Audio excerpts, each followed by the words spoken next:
Hello and welcome to TVC News at noon. We begin in the nation's capital, where the National Economic Council has approved the release of more food items to the 36 states and the Federal Capital Territory to reduce the impact of the rising cost of food and other commodities. It was also disclosed at the NEC meeting that the federal government has approved the sum of 5 billion naira for each state for the procurement of food items. TVC News State House correspondent Femi Akonde reports. The National Economic Council has continued to roll out more interventions that will cushion the impact of the withdrawal of subsidy payments. Already there is a disruption to the national life with the rising inflation that has caused a spike in prices of food items, transport and other commodities. The federal government has approved 5 billion naira for each state and trucks of food items and other commodities as a stopgap to push back the current economic hardship. 52% of this money is given to states as grants, while 48% of the 5 billion naira is to be paid back on an installment basis within a period of 2 years, 20 months. The MSME credit, billions and tens of billions that are being pumped into the market, even under this palliative, as it were. MSME receiving about 75 billion. You have the 100 billion agri credit.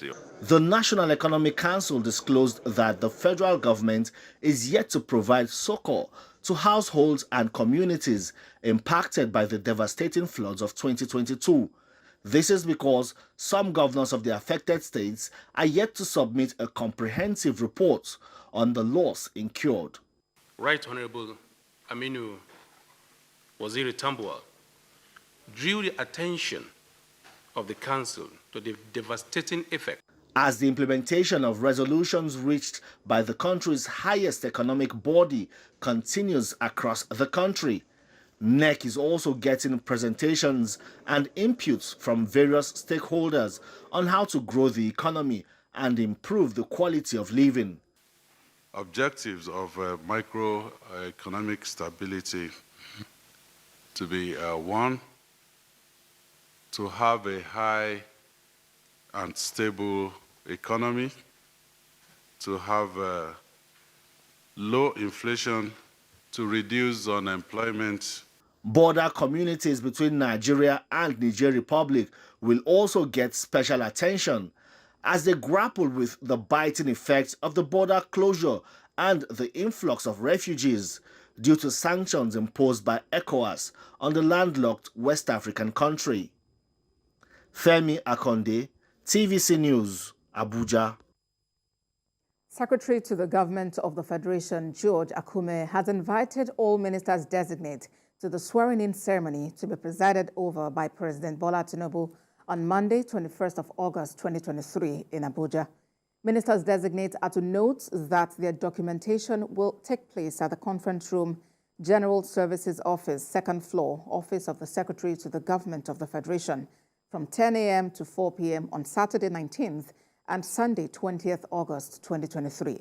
They are expected to come with their curriculum vitae, birth certificate, and 2 passport photographs for documentation. The ministers designate are to provide the names of their 3 guests during the documentation process for access to the venue. Director General of the Nigerian Maritime Administration and Safety Agency, Bashir Jamo, has praised President Bola Tinubu for creation of Marine and Blue Economy Ministry and appointment of Olubunmi Tunji-Ojo to man its affairs.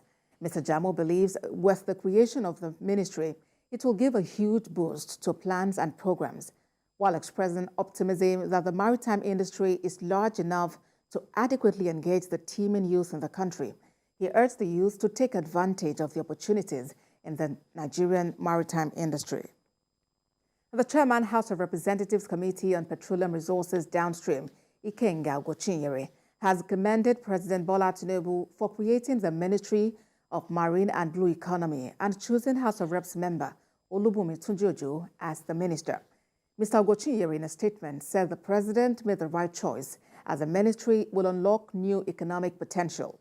The lawmaker who represents Idiato North South Federal Constituency of Imo State said there will be new and massive opportunities in the coming days, and they include exploring the concept of blue economy. Now to other matters. The All Progressives Congress governors on Thursday met in Abuja to chart a way forward for the party. Those present included governors of Borno, Babagana Zulum, Kogi Yahaya Bello, and Abdurrahman Abdurazak of Kwara State. The chairman of the party and former governor of Kano State, Abdullah Ganduje, was also present at the meeting.